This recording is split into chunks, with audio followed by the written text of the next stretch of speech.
karamihan ng ilan sa atin nagsasabi na hindi daw mahalaga yung pera. Well, tama naman, di ba? Tama naman na hindi naman talaga mahalaga yung pera dahil hindi naman daw natin yan madadala sa hukay. Yes, tama kayo dyan. Yung pera, hindi yan madadala sa hukay. Pero lahat ng pwede natin gawin, lahat ng gustuhin natin, pera ang ating kailangan. Kaya sana, wag tumatak sa isip natin na hindi natin kailangan ng pera. Wag sana tumatak sa atin sa isip natin na kailangan na natin maging tamad dahil hindi naman talaga natin kailangan yung pera. Dahil sabi nga nila, mas masaya pa nga daw maging mahirap. Well, totoo naman, masaya maging mahirap kasi alam mo kung bakit. Kunting pera lang, masaya ka na. Kunting pera lang, gastos ka dito, gastos ka doon. Kasi alam mo kung bakit gano'n ang nangyayari, panay gastos tayo.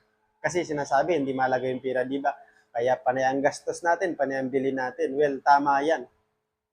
Kasi para sa atin din naman yun. Kaso nga lang, hindi natin iniisip yung pagkakataon na meron tayo ngayon na baka bukas wala na sa atin yun. Di ba?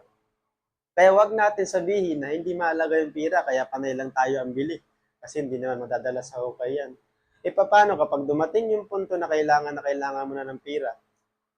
Correct me if I am wrong. Darating at darating din sa punto kahit hindi natin hingiin. Paano kapag nagkasakit ka?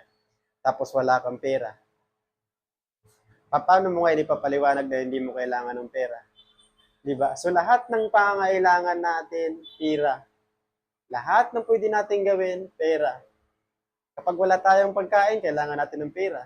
Pag wala tayong damit, kailangan natin ng pera. Pag wala tayong tubig, kailangan natin ng tubig. Kailangan natin ng pera para makainom tayo ng tubig. Halos lahat ng bagay, pera ang kailangan. Kaya huwag tumatak sa isip mo na hindi kailangan ng pera. Kailangan mo ng pera. Kailangan mo ng pera. Kailangan mo lang i-handle ng tama yung pera na dumating sa mga kamay mo para nang sa ganun, magkaroon ng halaga sa iyo ang pera. Kaya mo lang kasi madalas sinasabi na hindi mahalaga ang pera dahil wala ka naman talagang pera. Kasi hindi mo masasabi yan eh. Hindi mo masasabi na hindi mahalaga ang pera kapag meron kang pera. Di ba? Kasi pag meron kang pera, pahalagahan mo na yun eh. Kaya masasabi mo nang mahalaga. Kaya mo lang sinasabi na hindi mahalaga yung pera kasi wala ka nun eh. Wala ka nun. Real talk lang tayo, no? Real talk lang tayo. Lahat na pangailangan natin pera. Pero wag naman sana humantong sa puro na lang pera. Isipin din natin, hindi tayo magkakapira kung wala yun nasa itaas. Lahat ng bagay na meron tayo dito sa lupa, lahat ng bagay na nakakamtan natin, lahat ng bagay na meron tayo ngayon ay nanggaling sa itaas.